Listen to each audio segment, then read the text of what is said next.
sebagainya, ada juga masalah kontraktor, masalah tanah. Apapun kerajaan memandang serius tentang prestasi pelaksanaan projek-projek ini, dan Perdana Menteri sendiri akan mengadakan mesyuarat awal bulan depan, bulan Disember, untuk pantau RMK 12 dan juga untuk pantau pelaksanaan projek-projek pembangunan diurustiakan oleh unit perancang ekonomi. Saya sendiri bersama Tan Sri Konstitusi Negara dan masa ke semasa juga fungsi mesyuarat pemantauan projek-projek pembangunan. Besok jam 12.30 saya dan KXN akan fungsi mesyuarat ke semua KSU untuk meliti prestasi setiap kementerian dalam melaksanakan projek pembangunan dan hal-hal dibangkitkan oleh Sepanggar, Kota Belud, rakan-rakan daripada Sarawak dan lain kita akan ambil perhatian. Itu bagi menjawab daripada Sepanggar.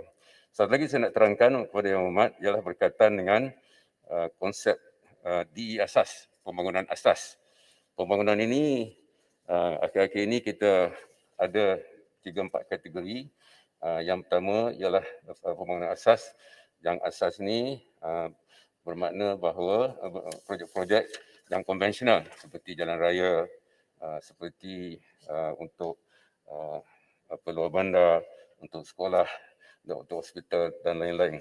Manakala peruntukan-peruntukan yang dianggap sebagai bukan asas adalah peruntukan yang berkaitan dengan reklasifikasi. Dulunya merupakan projek-projek di bawah mengurus, tetapi COVID ini dipindahkan kepada pembangunan. Ini ada kaitan dengan projek-projek penyelenggaraan jalan raya, projek-projek pemulihan yang dilaksanakan oleh kerajaan untuk mengatasi masalah beberapa buah syarikat. Ya. Jadi yang sebenarnya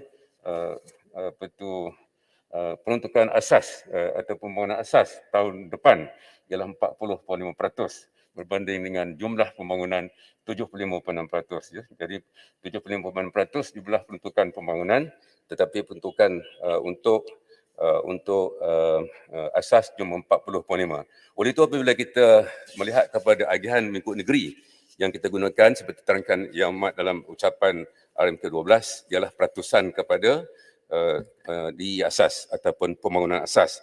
Jadi dengan itu maka bagi Sabah ialah 5.1 bilion, 17.8% daripada peruntukan penggunaan asas. Bagi Sarawak 4.4 bilion lah 15.4% berbanding dengan jumlah peruntukan. Itu cara kita, ini diterangkan dalam ucapan Perdana Menteri, dibezakan pembangunan asas dengan bentuk pembangunan yang lain. Itu sebagai pencerahan kepada semua ahli berhormat. Ahli berhormat Pontian dan beberapa ahli berhormat lain telah mohon agar kerajaan dapat membekalkan senarai projek-projek pembangunan dalam kawasan parlimen masing-masing.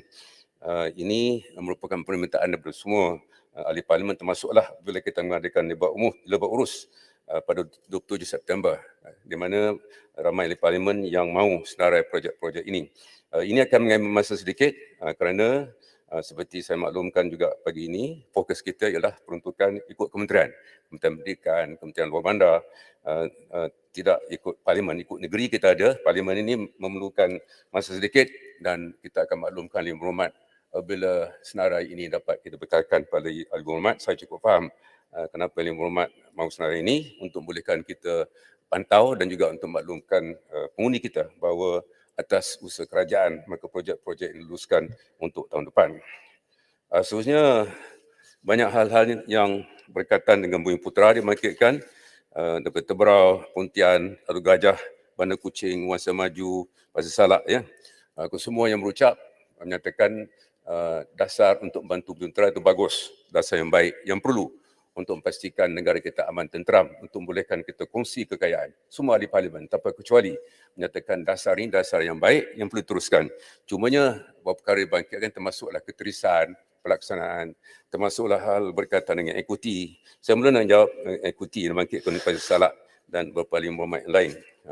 Yang pertamanya saya nak maklumkan bahawa angka terkini 2019 menunjukkan bahawa aktiviti Bumi Putera 75%, ya, 17.2%. Dan ini adalah antara lainnya disebabkan oleh kerana penjualan aset Bumi Putera kepada bukan Bumi Putera, ada kaitan juga dengan dengan nomini ataupun syarikat-syarikat yang tidak mengisytiharkan pegangan mereka, dan terkini kita nomini ini ada kira-kira 12%. Untuk itu kerajaan bercadang untuk meminda Akta Syarikat juga Akta Berkaitan dengan SPRM untuk memastikan bahawa pemilik saham dikendaki untuk mengisytiharkan ultimate shareholder dengan izin supaya kerajaan dapat mengetahui siapa sebenarnya yang memegang saham nomini ini.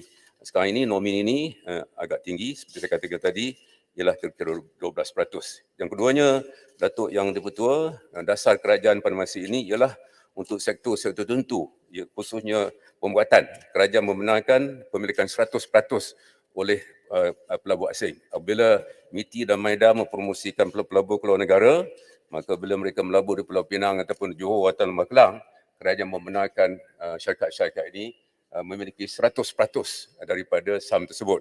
Oleh hal demikian, pemilikan asing kekal berada pada tahap kira-kira 45%. Maka apa yang saya nak katakan di sini ialah dua perkara. Yang pertama memang adalah mencabar untuk meningkatkan pegangan ekuiti Bumiputera melebihi 17%, antara lainnya kerana ada kecenderungan untuk Bumiputera menjual aset mereka kepada bukan Bumiputera. Yang kedua, ada masalah struktural, di mana kita dapati bahawa dengan adanya dasar yang membenarkan pemilikan 100% dalam bidang pembuatan, maka pegangan asing dalam negara kita, umpama bank, syarikat-syarikat multinasional, ini satu dasar yang pada pandangan kerajaan penting. Kenapa dalam kita menghadapi saingan, kalau kita tidak benarkan syarikat-syarikat asing dalam bidang high-end manufacturing dengan izin ataupun dalam bidang digital umpamanya, di mana kita kekurangan orang tempatan, maka sukar untuk kita menarik pelabur asing. Jadi itulah antara sebab kenapa sukar untuk kita menaikkan ekuiti Bumiputera. Dalam pada itu, kita sedar bahawa ini adalah dasar yang penting kerajaan, dan kerajaan akan terus berusaha memastikan bahawa dasar Bumiputera ini dapat kita capai. Keterangan terperinci mengenai Bumiputera ini akan diterangkan oleh kementerian-kementerian lain. Kenapa? Kerana MARA umpamanya di bawah Kementerian Luar Bandar, satu agensi yang amat penting dalam memperkasakan Bumiputera. Menteri Jabatan Perdana Menteri, juga ketua khas teraju dan peneraju sebagai contoh, itu berkaitan dengan ekuiti. Seterusnya mengenai kemiskinan yang banyak disentuh oleh ahli yang berhormat, antaranya ialah Alur Gajah, ramai yang saya tak baca sini, Bukit Mentajam, Kuantan, Bandar Kucing, Hantuah Jaya, Lanang, Penampang, Sibuti, Batu Kawan, Kinabatangan, Parit, Permata Ampau, Dungun, Pandan, Hulu Selangor, Stampin, Batang Lupa, Selangau, Teluk Intan, Pasir Gudang, Kepong, Sungai Buloh, Merbuk. Ini antara ahli yang berhormat yang bangkitkan tentang hak kemiskinan. Saya nak terangkan beberapa perkara. Ini agensi yang penting bagi kerajaan. Oleh itu sebabnya dalam membentangkan Arahan ke-12, Perdana Menteri antara lain menekankan bahawa adalah menjadi hasrat kerajaan untuk menghapuskan miskin tegar menjelang tahun 2025. Dan bila kita bercakap tentang miskin, ia menetasi bukan saja Bumiputera. Kebanyakan miskin Bumiputera kerana majoriti rakyat kita Bumiputera, tapi kerajaan tahu bahawa ada orang Cina yang miskin, India yang miskin, dan bangsa lain juga. Maka dalam kita mengenai isu kemiskinan, kita tidak kira bangsa, dan kita juga tidak tertumpu luar bandar. Sebenarnya miskin bandar ni ialah 45%, lebih ramai miskin di bandar daripada miskin di luar bandar. Jadi saya nak tekankan bahawa agenda untuk menangani kemiskinan, saya nak bagi jaminan kepada semua yang berhormat, kita tidak mengenal kulit atau bangsa ataupun agama. Kerajaan bertekad untuk membasmikan miskin tegar. Miskin tegar ni ialah, kalau dalam konteks sekarang, pendapatan isi rumah RM1169, satu keluarga sebulan, ini adalah mencukupi untuk makan saja. Jadi kalau pendapatan kurang 1169, mana keluarga tersebut tak cukup makan. Maka kerajaan berhasrat untuk menghapuskan kumpulan ini. Untuk itu kita sedang memurnikan data IKASIH. Pada masa ini IKASIH punji di bawah ICU ada 505,000 miskin. Daripada jumlah tersebut 262,000 adalah miskin tegar. Bermaknanya kita nak hapuskan miskin tegar, angkanya sekarang 262,000. Jadi angka-angka ini sering kali dipertikaikan oleh yang berhormat, dan ICU faham perkara ini dan akan diadakan usaha untuk memutihkan angka IKASIH supaya ia diubah sesuai dari semasa ke semasa mengikut keadaan semasa. Ya. Itu berkaitan dengan data yang dipenuhi Yang Berhormat. Satu lagi ialah PDPS, Pusat Data Perlindungan Sosial. Ini merupakan satu pusat data yang berpusat dibangunkan oleh Jabatan Perangkat Malaysia. Dasarnya ialah BSU. Keduanya ini bergabung dan dalam masa terdekat, bulan ini ataupun bulan depan, akan lancarkan kepada Menteri, di mana semua bantuan yang diterima oleh kumpulan miskin akan terdapat dalam pekalan data ini. Ya, pekalan data ini akan menjadi rujukan yang penting dalam menyampaikan bantuan. Semua bantuan kebajikan masyarakat, beasiswa diterima, bantuan perhatian nasional, semua sekali OKU akan termasuklah bantuan insya-Allah setahun nanti oleh kerajaan negeri juga NGO. Jadi apabila adanya data berpusat ini juga mungkin yang dimaksudkan oleh Yang Berhormat Datuk Speaker semasa bertanya soalan pagi tadi. Jadi memanglah kita sedar bahawa data ini penting. Jadi untuk menangani kemiskinan, tegar, yang pertama ialah melaksanakan tanpa mengira kaum. Yang kedua, kita akan gunakan data berpusat.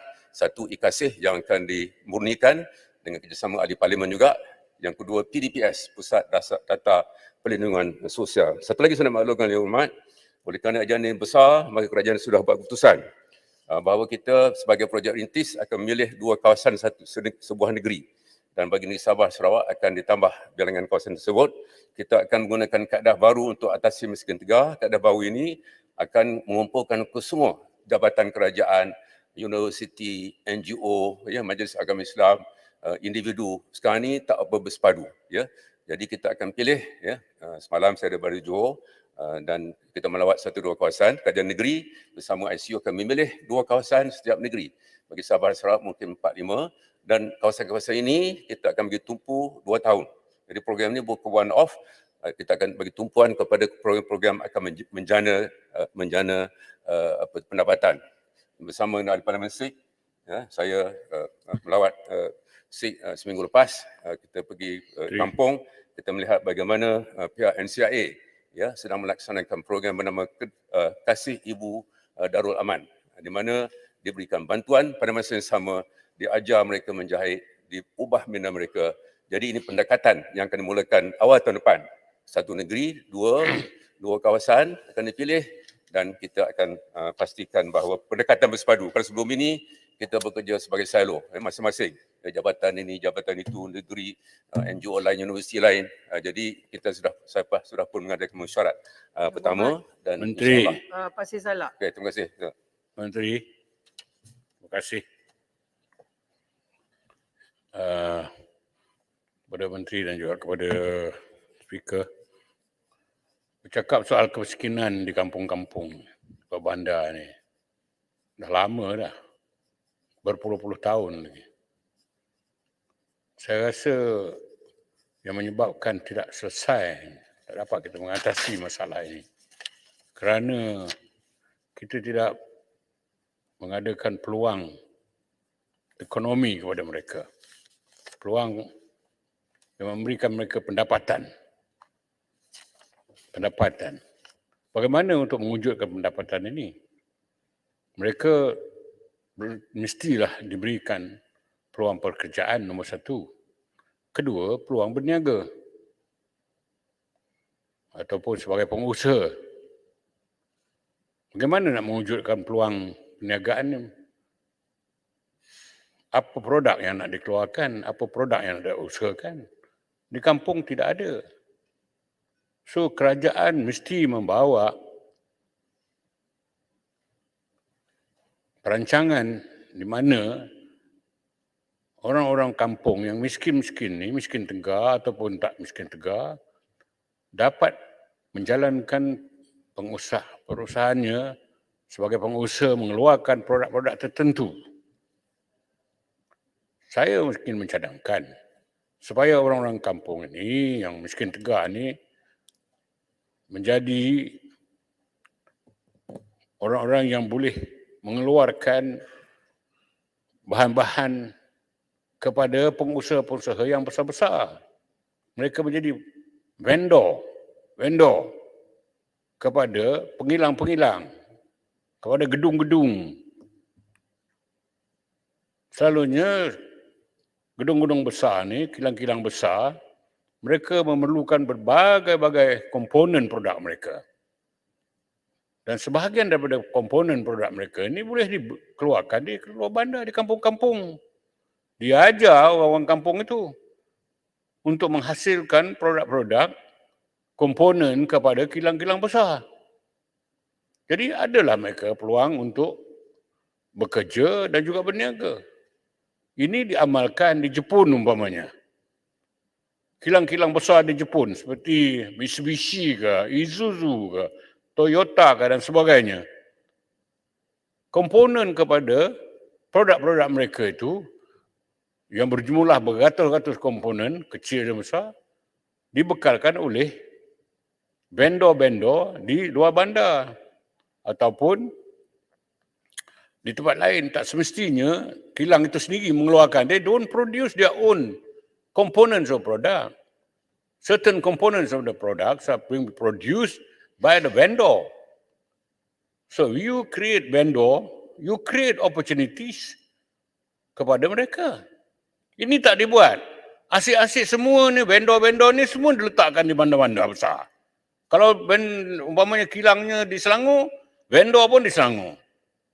Kalau kilangnya di seberang Perai, vendornya pun di seberang Perai. Kalau di Johor Bahru, di Johor Bahru. Why can't we encourage and give more incentive kepada pengusaha-pengusaha kilang-kilang besar ni untuk bawa peluang ini kepada masyarakat di luar bandar? Then you create job. Wujudkan peluang pekerjaan, peluang perniagaan. Soalan Yang Berhormat. Soalan saya ialah, kenapa kerajaan tak sampai ke peringkat itu? Perancangannya, economic planningnya. Sama ada EPU ataupun UPEN di tiap-tiap negeri, begitulah. Sampai hari ini saya sedih melihat. Kalau ada projek baru daripada Jepun lah, daripada Korea lah, daripada Jerman lah, daripada mana-mana pun, semuanya ditumpukan kepada pusat-pusat bandar. Anda nak mengeluarkan komponen-komponen pun di dalam bandar juga. So what are we going to do? Apa peluang yang kita boleh bagi kepada orang kampung? Tak ada. So a new policy, I hope, with the new minister in charge of economic policy ini, dapat merancang perancangan yang lebih hebat, yang memberi peluang kepada orang kampung, miskin tegar dan lain-lainnya. Ini harapan kita. Terima kasih. Terima kasih, Wakil Datuk. Menteri Terima kasih, Labuan. Datuk Yang Pertua. Terima kasih Jawab Yang Maha Salah. Labuan sekali ke? Labuan, Wakil Menteri. Satu dulu. Sikit InsyaAllah, je. Bagi peluang. Sekejap. Takut Apa dia pasal bagi? panjang soalan, saya kena takut terlupa. Betul yang tu. Saya jawab Yang satu. Berhormat nak jawab dulu pasal salah. Pasal Salak. Tunggu je Wari. Terima kasih atas Labuan. keperhatianan Pasal Salak terhadap isu kemiskinan. Kita semua di Parlimen prihatin perkara ini. Dan Yang Berhormat Pasal Salak melawat Indonesia 3-4 hari lalu. Indonesia mengisytiharkan bahawa tahun 2024 mereka nak hapuskan miskin tegar. Negara China, Presiden Xi Jinping bulan Februari tahun ini mengisytiharkan di China sudah tidak ada miskin tegar. Ya. Satu negara 1.4 bilion manusia tidak ada miskin tegar. Maka tidak ada sebab kenapa Malaysia sebagai sebuah negara yang sedang membangun ini tak dapat menghapuskan miskin tegar pada 2025. Itulah motivasi kita. Saya nak bagi dua contoh lah. Yang pertama di kampung Sungai Melayu, Johor Bahru. Ya. Di negeri Johor, negeri Datuk Yang di-Pertua. Mereka terlibat dengan pengambilan balik tanah, mereka nelayan. Tetapi pihak Iskandar melalui penglibatan Ketua Kampung Pengurusi JKPP, Tok Pandak nama dia, saya jumpa dia semalam. Ya. Dia di sana berlaku peningkatan 50%. Mereka nelayan miskin apabila diperkenalkan ekoturism itu bukan koperasi. Ya. Satu orang bayarannya RM35 untuk naik perahu, untuk memancing. Dan ada restoran asam pedas di situ yang juga diusahakan koperasi. Jadi dua sumber pendapatan. Satu, RM35 satu passenger yang pergi untuk pancing. Yang kedua, ada koperasi. Ini satu model yang sangat berjaya dan kita akan teruskan mantak model tersebut. Di SIG, ya, Kasih Ibu Darul Aman, RM250 diberi dalam bentuk makanan bulanan, bukan cash, diberi kad. ditunaikan di kedai tertentu dan dilatih ya. Siti Mariam namanya, saya melawat 2 minggu lepas ya. Dia diajar juga menjahit dan sekarang ni jahitan beliau ini dijual ke seluruh negeri melalui negara melalui online. Jadi selain daripada vendor yang disebutkan oleh Yang Hormat Faisal itu, kita jangan perlekehkan pendekatan tradisional, ekoturism di Sungai Melayu Johor Bahru ini yang potensi besar. Pendapatan mereka naik lepas Covid ni, sekarang ni PKP dah fasa 4 di Johor ini, domestic tourism ya melonjak dengan begitu ketara dan ini satu kaedah. Maknanya kita kena pertanian umpamanya ya, satu setengah tempat pertanian. Kita bincang mengenai SIG umpamanya bukan sahaja pertanian, pelancongan pun ada di ya, Tasik juga ada di SIG. Jadi kita ikut keadaan. Apapun saya nak ulang sekali lagi, kita akan pilih mula awal tahun depan 2 kawasan di setiap negeri untuk dibangunkan secara holistik. Kalau sesuai vendor, maka vendor lah dia. Pertanian lah dia. Kalau pelancongan lah dia. Ini pendekatan bersepadu ini kita harap akan menjadi pembangkit kepada usaha kita menghapuskan miskin tegar menjelang 2025. Terima kasih Dato' M. Kedua, saya serahkan. Yang Mohd Labuan. Terima kasih YB Menteri. Dalam ucapan saya ada bertanya dan meminta supaya produk metanol yang dimiliki oleh Petronas Metanol di Labuan untuk tidak mengekspor cuma metanol ke luar negara, tetapi sebahagian besarnya dijual kepada industri hiliran yang sepatutnya Petronas galakkan ataupun pastikan diadakan di Labuan. Sebab ini sah satu-satunya industri yang saya rasakan Labuan mempunyai kekuatan ataupun comparative advantage dibandingkan dengan kawasan-kawasan industri yang lain. Jadi bolehkah kerajaan minta Petronas untuk adakan polisi ini supaya sebahagian daripada produk metanol itu disalurkan ke industri hiliran di Labuan seperti mana yang di-encourage di Pengerang. Terima kasih. Terima kasih Labuan. Memang yang Labuan bangkitkan kali ini dalam ucapan beliau memang ada pun dalam jawapan kemudian. Tapi saya jawab sekarang lah. Maknanya betul, yang pertama metanol dikeluarkan dalam kuantiti yang amat besar di Labuan, salah satu pengeluaran yang terpenting di Labuan. Ini bergantung kepada permintaan dan penawaran ya. Kerana sentiasa terbuka tentang perkara ini. Yang dimaksudkan itu ialah untuk menggunakan metanol sebagai mentah untuk membangunkan industri hiliran. Dan ini bergantung sudah pasti dengan industri hiliran itu apa, pelabur ya.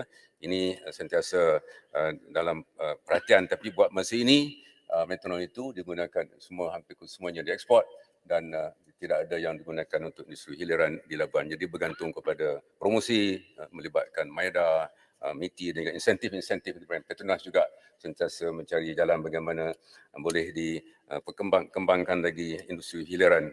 Bukan saja di Labuan tapi di mana Petronas beroperasi lah, seperti di Kemaman, di Miri dan banyak lagi tempat Petronas beroperasi.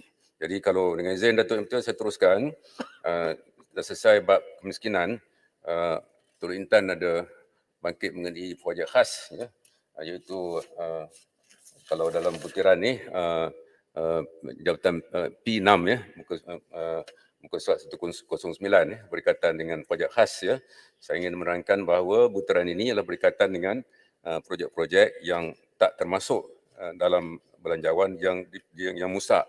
Umpamanya tahun ini apabila berlaku banjir, tak salah saya orang Johor tahu, hujung tahun lepas banjir teruk di Kota Tinggi ya, dekat hampirana dengan Pengerang maka banyak kerosakan sungai dan bangunan-bangunan, maka 100 juta ringgit telah diperuntukkan daripada peruntukan ini, peruntukan khas ini ya. Satu lagi ialah projek-projek kecil, 500 juta ringgit diberikan kepada ICU untuk membolehkan projek-projek kecil laksanakan di seluruh negara. Itu antara perkara yang digunakan untuk putaran ini. Tahun depan jumlah yang sama disediakan dan ia akan digunakan bukan sahaja untuk projek kecemasan, tapi saya nak maklumkan bahawa tertakluk kepada persetujuan Perdana Menteri, kita akan gunakan sebahagian besar peruntukan untuk projek-projek kemiskinan. Saya sebutkan tadi, katakan kita ada 40 lokasi seluruh negara untuk kita melaksanakan pendekatan bersepadu menangani miskin tegar, termasuk bandar, luar bandar, semua kaum, ya. Katakan 40, kalau kita perlukan 2 juta setahun umpamanya, itu sudah hampir 100 juta. Jadi sebahagian daripada peruntukan untuk menghapuskan miskin tegar akan kita gunakan daripada peruntukan 93, butiran 93500, muka surat 109 di bawah JPM P6. Itu sebagai menjawab pertanyaan Tok Intan. Beliau tak ada, saya tak pergi lebih lanjut. Beliau juga bertanya tentang dana fasilitasi 200 juta ringgit untuk tahun depan. Ini adalah untuk membolehkan kerajaan membantu projek-projek strategik tertentu, ya, untuk membolehkan projek PFI, Public Private Partnership, dilaksanakan. Itu menjawab Tok Intan. Seterusnya saya pergi kepada Petronas dan akhir sekali Felda. Kemudian Felda, rekan saya jumpa, tak ada di sini. Mungkin ada di negeri Melaka. Ini pengurusi Felda di sini. Saya percaya besok dari sini, beliau dengar. Ini satu perkara yang seringkali bangkitkan oleh Focus Group.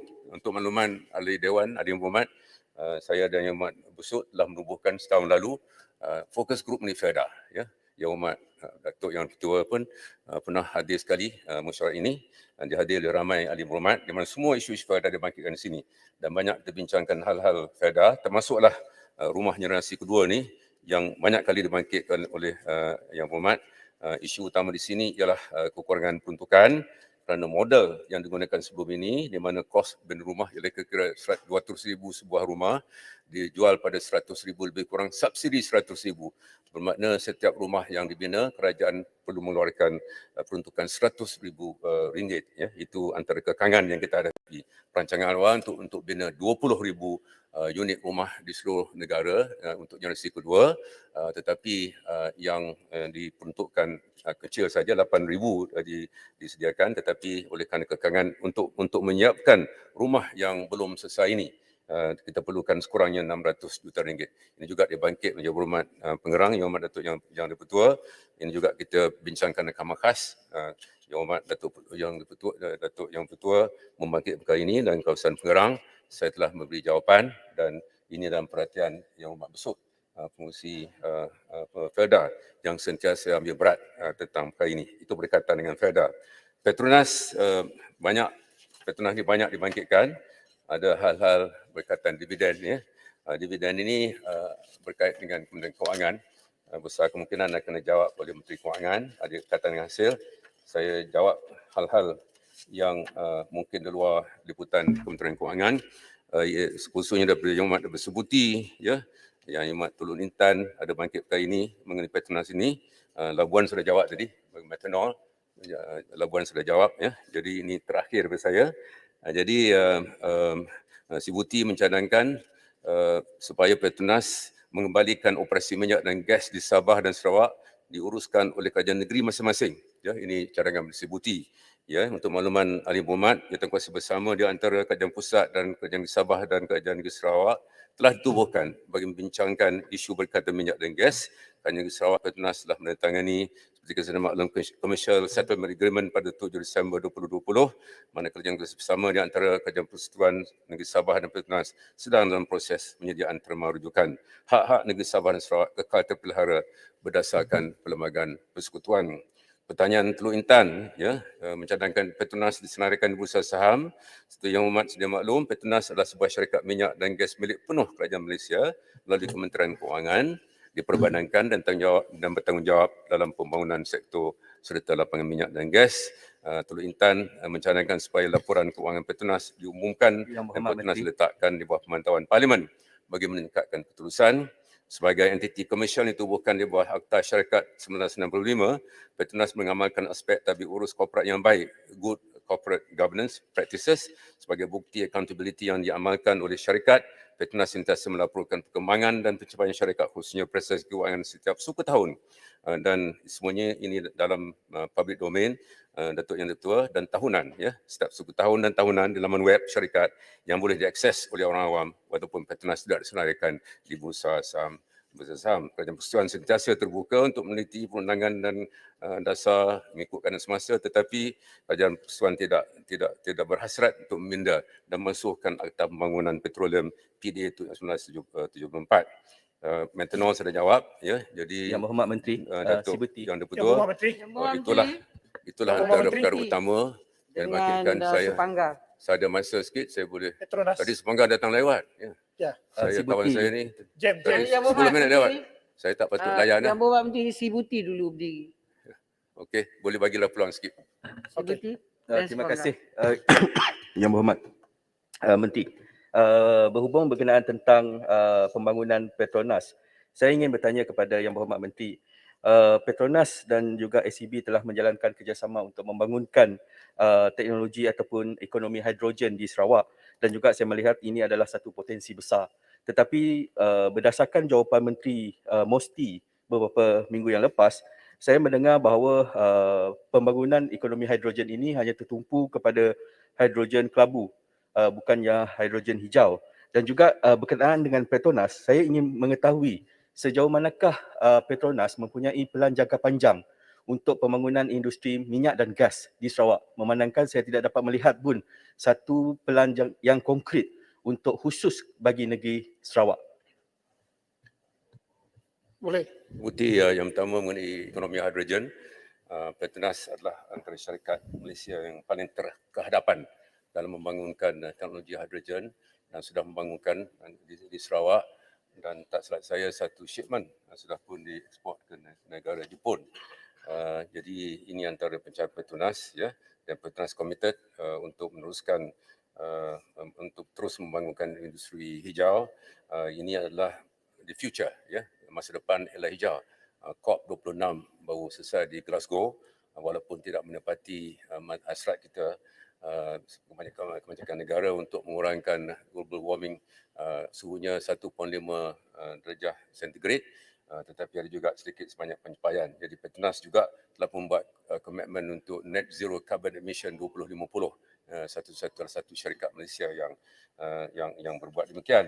Jadi kita amat bangga dengan apa yang Petronas buat, dan kita yakin Petronas akan terus berusaha bukan sahaja untuk membangunkan ekonomi hidrogen di Sarawak, tetapi juga mempelopori beberapa teknologi baru. Petronas sebuah syarikat yang inovatif yang telah memperkenalkan beberapa pembaharuan dalam pengurusan dan juga dalam teknologinya.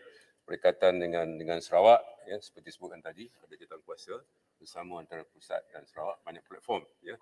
Yang pentingnya perlu ada libat urus dan pertemuan, dan saya yakin rakan-rakan kita Sarawak sedar bahawa hubungan antara Petronas dan Sarawak baik dan semakin baik, dan ini adalah untuk kepentingan bersama sesuai dengan semangat MA63, ya.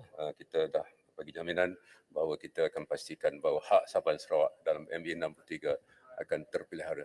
Ini Menteri Undang-Undang di sini, saya tak pandai nak pergi cakap lebih itu, ya. Yang lebihnya tanya daripada Menteri Undang-Undang. Terima kasih. Semangga boleh. Sepakat. Okey, terima kasih Yang Berhormat Menteri, terima kasih Datuk Yang Pertua. Kita saban tahun kita sering melihat Petronas sering mengumumkan pendapatan yang mereka perolehi hasil daripada kerja-kerja yang mereka peroleh baik dalam ataupun luar negara.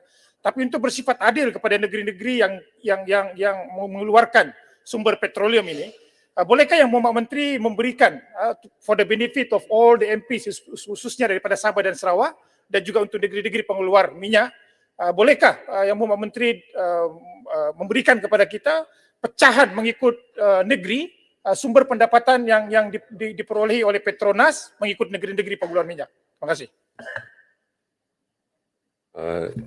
Datuk Yang Dipertua, mengenai bayaran persediaan negeri oleh Petronas, setengahnya direct kalau Sabah Sarawak, setengahnya secara tak langsung. Nah, bukan pendapatan Datuk Yang Berhormat Menteri. Maksud saya ni hasil yang diperolehi oleh Petronas yang diambil daripada negeri-negeri pengeluar minyak. Itu maksud soalan saya. Okey, itu berbeza. Satu ialah bayaran tunai ataupun berkaitan dengan minyak. Satu lagi ialah hasil. Saya kira saya tidak ada jawapan tapi kita sedia maklumlah bahawa semakin banyak hasil minyak gas datang daripada Sabah, kebanyakan daripada Sarawak. Angka-angka tidak ada, saya tidak ada, tapi lebih kurang 30, bertulis pun boleh Yang Berhormat Menteri. 30 lah lebih kurang. 40% lebih Sarawak, 30 kira-kira Sabah, dan Semenanjung ke 30% itu ada angka-angka yang tepat ya pengeluaran minyak gas ini, tapi saya tidak ada yang tempat. Tapi itulah Minta bertulis tak apa. 30 40 tapi itulah lebih kurang. Tak bertulis tak apa, itulah lebih kurang ya.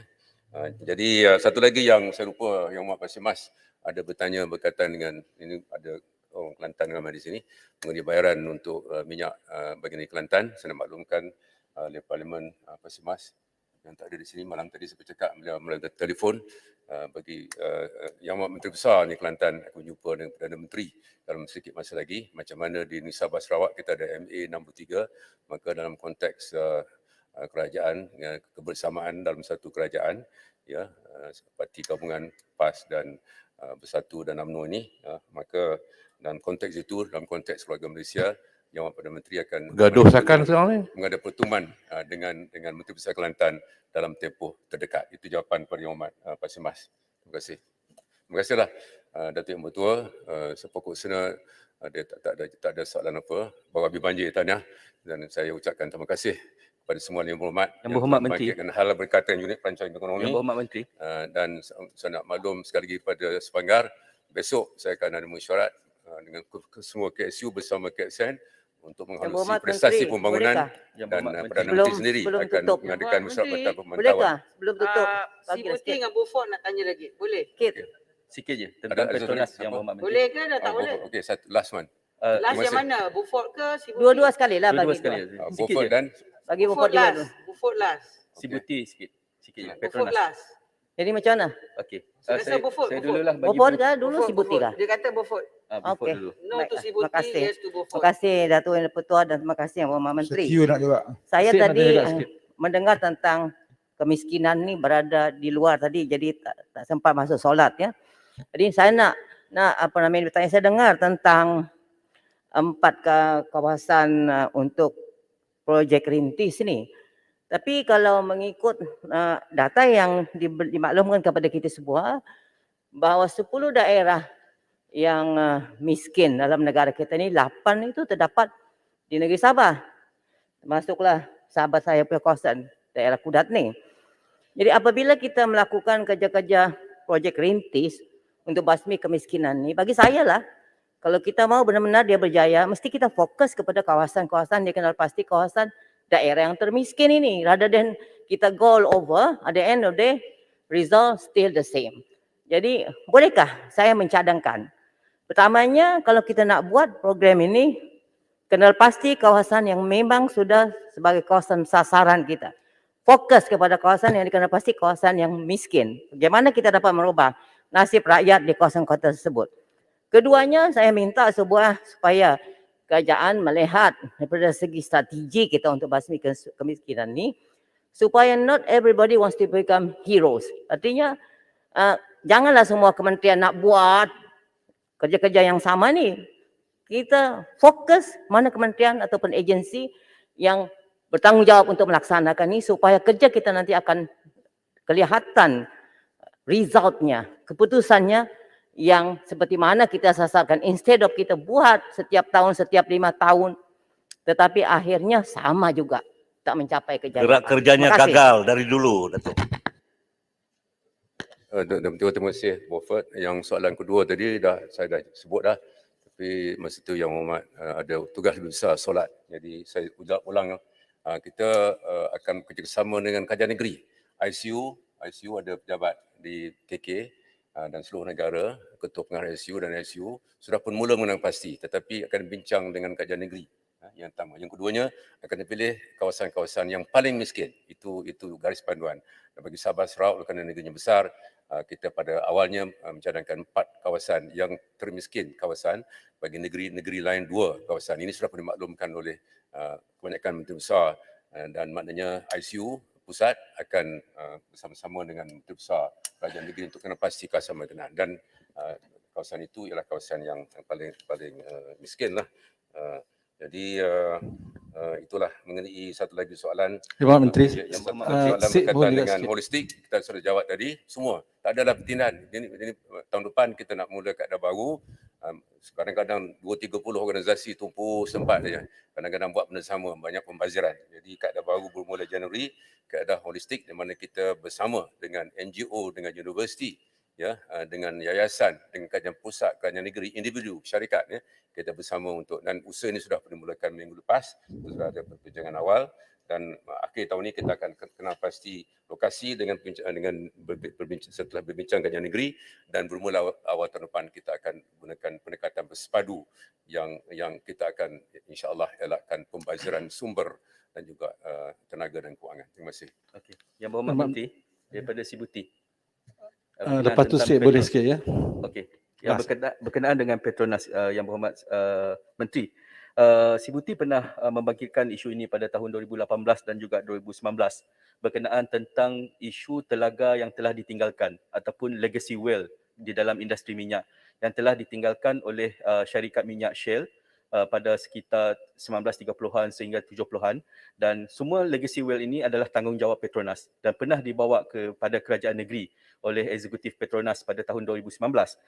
Sehingga kini masalah tersebut belum lagi diselesaikan, dan juga saya mencadangkan sekiranya Petronas bertanggungjawab untuk menutupkan semua legacy well ini, saya mencadangkan agar kerja-kerja ini dimasukkan ke dalam commercial settlement agreement supaya vendor-vendor dan juga pengusaha-pengusaha kontraktor minyak di Sarawak dapat memanfaatkan kerja-kerja berkenaan tentang telaga yang ditinggalkan, memandangkan telaga-telaga ini sudah mula mencemar di sekitar Bandaraya Miri.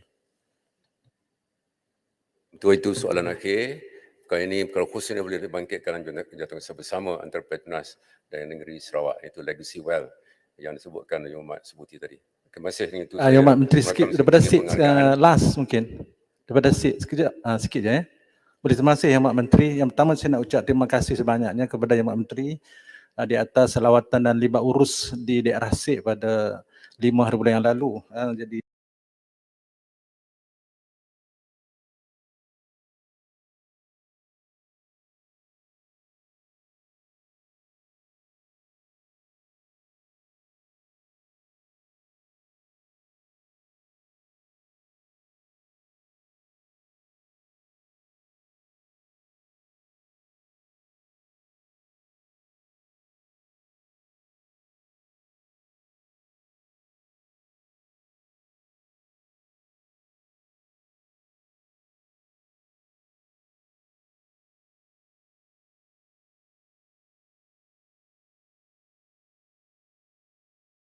jadi ada pusat, ada negeri, ada SDO, ada DO. DO district buat pembentangan.